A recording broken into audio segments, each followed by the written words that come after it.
नमस्ते, जय श्री राम। हाल ही में आदिपुरुष नाम की एक मूवी का ट्रेलर आया और मैंने भी कुछ दिन पूर्व उसे देखा था। इस पूरे ट्रेलर में मुझे बहुत सी त्रुटियां नज़र आई क्योंकि ये कोई काल्पनिक कहानी नहीं है। ये ये ट्रेलर, ये मूवी भगवान राम की कथा से जुड़ी हुई है। तो इसमें होना ये चाहिए था कि कुछ भी काल्पनिक बातें नहीं होना चाहिए और पूरा प्रयास करना चाहिए था कि सत्य बातों का ही चित्रण किया जाए और सत्य ही दिखाया जाए। किंतु ट्रेलर से तो ऐसा लग रहा है कि मूवी में सब कुछ गलत ही दिखाया जाएगा। गलत से मेरा अर्थ है कि जो नहीं था, मतलब जो वास्तविक चीज़ें नहीं हैं, उनको दिखाया जाएगा। तो सबसे पहली त्रुटि ये है कि फिल्म का नाम है आदिपुरुष। क्या भगवान राम आदिपुरुष थे? क्या उनके पहले किसी का भी जन्म नहीं हुआ था? क्या हमारे भगवान राम के पहले कोई पूर्वज नहीं है? तो ज़्यादा दूर ना जाते हुए यदि हम केवल रामायण से ही कुछ प्रमाण लेना चाहें तो यह है वाल्मीकि रामायण, और इसमें बाल कांड में ही हमें कई ये मिल जाता है कि भगवान राम के भी कई पूर्वज पहले हो चुके हैं। इसमें लिखा है कि ब्रह्मा जी की उत्पत्ति का कारण अव्यक्त है, ये स्वयंभू है, अर्थात ब्रह्मा जी तो अनादि हैं। अब अनादि के बाद जो सर्वप्रथम जिसका जन्म होगा उसे आदि पुरुष कहा जाएगा। और इसमें लिखा है कि ब्रह्मा जी से मरीचि की उत्पत्ति हुई, अर्थात सर्वप्रथम मरीचि का जन्म हुआ। तो इस श्लोक के अनुसार तो मरीचि ही आदि पुरुष लगते हैं। और आगे लिखा है कि मरीचि के पुत्र कश्यप, कश्यप से विवस्वान, विवस्वान से मनु, और मनु जो कि पहले प्रजापति थे, जिनके नाम से हम सभी को मानव कहा जाता है। उसके बाद क्रमशः इक्ष्वाकु, कुक्षी, विकुक्षी, अनरण्य, पृथु, धुंधुमार, युवनाश्व, मानधाता, ध्रुव संधि, भरत तथा सगर, और फिर आगे जाके महाराज दिलीप, महाराज पृथु तथा महाराज दशरथ, और भी ऐसे कई महाराज रघु, और भी ऐसे बहुत से पूर्वज हैं जो भगवान राम के पहले उन्हीं के वंश में हो चुके हैं। तो इस कहानी में आदि पुरुष किसको कहा गया तो ये समझ नहीं आया, क्योंकि ये कहानी भगवान राम पर आधारित है, तो लगता है कि उन्हें ही आदि पुरुष बना दिया गया है। तो ये तो हो गई पहली त्रुटि। अब बात करते हैं सबसे मुख्य त्रुटि की, वो है लंका नगरी का चित्रण। बच्चा बच्चा जानता है कि लंका सोने की बनी हुई थी, लेकिन फिल्म में तो उसे काले रंग का बताया है, जैसे कि किसी कोयले की खदान हो। तो रामायण में ही ये है तुलसीदास जी की रचित रामचरितमानस। अब इसमें लंका को कैसा बताया गया है तो देखिए, यहाँ लिखा है कि कनक कोट विचित्र मणिकृत, सुंदरायत अति घना, चौहट हाट सुघट वीथि चारुपुर बहुविधि बना, गजबाज खच्चर निकर पदचर, रथ बिरूथनी को गने, बहुरूप निशिचर, जूथ अतिबल सेन वर्णत नहीं बने। इसका अर्थ है कि लंका का जो परकोटा था वह कनक अर्थात सोने का बना हुआ था, जो बहुत ही सुंदर था, और मणियों से, यहाँ लिखा है कि मणिकृत अर्थात मणियों से उसे जड़ा गया था, और चौराहों पर हाट हुआ करते थे, जगह जगह पर बाजार लगे थे, और बहुत ही अच्छी तरीके से मार्गों को बनाया गया था। वहाँ पर विभिन्न प्रकार के जानवर जैसे हाथी, घोड़ा इत्यादि सभी विचरण किया करते थे, और वहाँ सेना, जो निशाचरों की सेना है, वह पहरेदारी किया करती थी।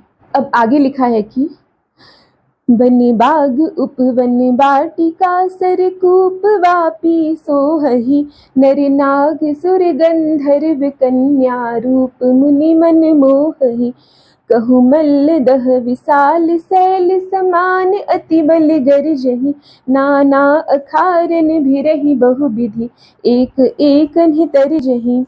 अर्थात लंका नगरी में विभिन्न प्रकार के वन थे, उपवन थे, वाटिका थी, कूप थे, बावड़ियाँ थी, जलाशय थे और उन सभी में वहाँ के जो गंधर्व थे, वहाँ की जो कन्याएं थी वो इतनी सुंदर थी और ये सभी चीज़ें इतनी सुंदर थी वहाँ पे कि मुनियों के मन को भी वो मोहने लगती थी। जो वैराग्य ले चुके लोग हैं उन्हें भी लंका का रमणीय स्थान देखकर, वहाँ की बावड़ियाँ, वहाँ के जलाशय इत्यादि सब देखकर उन्हें भी, उनके मन में भी रुचि जागती थी। लेकिन फिल्म निर्माताओं ने लंका का इस तरीके का कोई भी वर्णन नहीं किया और लंका को बिल्कुल ही डार्क थीम में बताया है, जैसे कोई भूतिया घर हो। जबकि ये तो हो गई रामचरितमानस। अब देखते हैं कि वाल्मीकि रामायण में लंका के बारे में क्या कहा गया है। जब हनुमान जी त्रिकूट पर्वत पर चढ़कर दूर से ही लंका का अवलोकन कर रहे थे, उस समय वे देखते हैं कि मार्ग में हरी हरी दूब और वृक्षों से भरे हुए मकरंद सुगंधित वन उन्होंने देखे। इसके अलावा सरल, कनेर, खजूर, रियाल, मुचलिंद, केतक, प्रियंगु, चितवन, असन, कोविदार तथा खिले हुए करवीर इत्यादि वृक्षों को देखा। वे सभी वृक्ष फूलों तथा फलों से लदे हुए थे। और एक और मुख्य बात ये कि ये तो हो गया कि लंका के मार्ग में विभिन्न प्रकार के वृक्ष थे, लेकिन जैसा कि ट्रेलर में बताया है कि पीछे से बहुत सारी चमगादड़ें आ रही हैं। क्या लंका में चमगादड़ ही थी या फिर कोई और भी पक्षी होता था? तो मुझे चमगादड़ के बारे में तो इस पुस्तक में, जो ये रामायण है महर्षि वाल्मीकि कृत रामायण, उसमें कोई भी वर्णन नहीं मिला। किंतु जो अन्य पक्षियों का है वे सुनिए कि हंसों और कारंडवों से व्याप्त तथा कमल और उत्पल से आच्छादित हुई बहुत सी बावड़ियाँ, भांति भांति के रमणीय क्रीड़ा स्थान तथा नाना प्रकार के जलाशय उनके दृष्टिपथ में आए। तो सभी जानते हैं कि हंस तो सफ़ेद होता है और जो जैसा कि ट्रेलर में बताया है चमगादड़ें उड़ रही हैं, वे सब काली होती हैं। आगे और भी जो श्लोक आते हैं उनमें बताया है कि लंका में मयूर नाम का पक्षी, मतलब जो मोर है, मोर जैसे सुंदर पक्षी वहाँ पे थे। अब ये हो गई पक्षियों की बात। अब एक मुख्य श्लोक मैं आपको बताना चाहती हूँ, वो है कि लंका का रंग कैसा था। तो यहाँ लिखा है कि श्वेत रंग की ऊंची ऊंची सड़कें उस पुरी को सब ओर से घेरे हुए थी। सैकड़ों अट्टालिकाएं वहां शोभा पा रही थी और फहराती हुई ध्वजा पताकाएं उस नगरी की शोभा बढ़ा रही थी। यहाँ पे स्पष्ट लिखा है कि वहाँ की सड़कें श्वेत रंग की थी, अर्थात सफ़ेद रंग की थी। लेकिन ट्रेलर में बिल्कुल ही विपरीत बता के काले रंग का बताया गया। तो या तो इन लोगों ने बिल्कुल अध्ययन ही नहीं किया है या फिर जानबूझकर ऐसा प्रस्तुत किया है कि जो रामायण से मैच होना तो दूर की बात है, बिल्कुल ही उल्टा जा रहा है। अब एक और प्रमाण देखिए, यहाँ पे लिखा है कि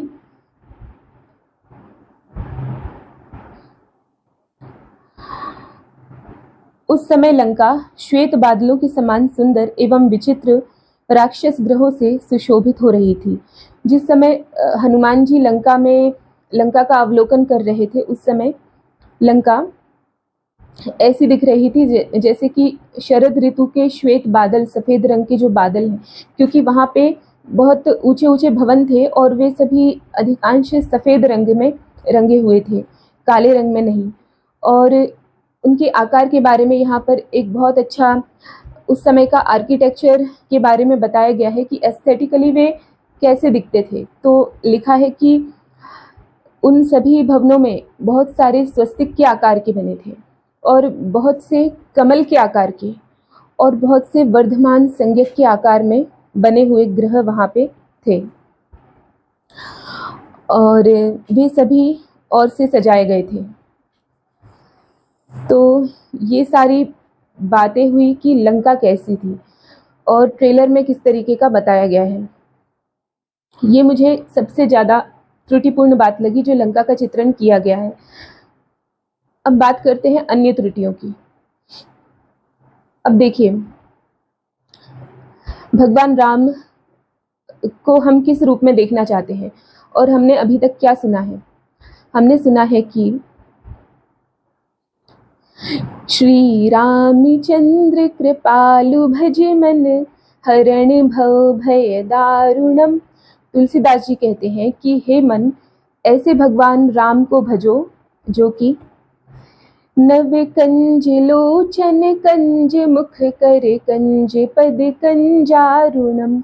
नव कंज लोचन अर्थात नए खिले हुए कमल के समान जिनकी आंखें हैं, नव कंज मुख कर जिनके नए खिले हुए कमल के समान जिनका मुख है, और जिनके कर अर्थात जिनके हाथ भी नए खिले हुए कमल के समान हैं।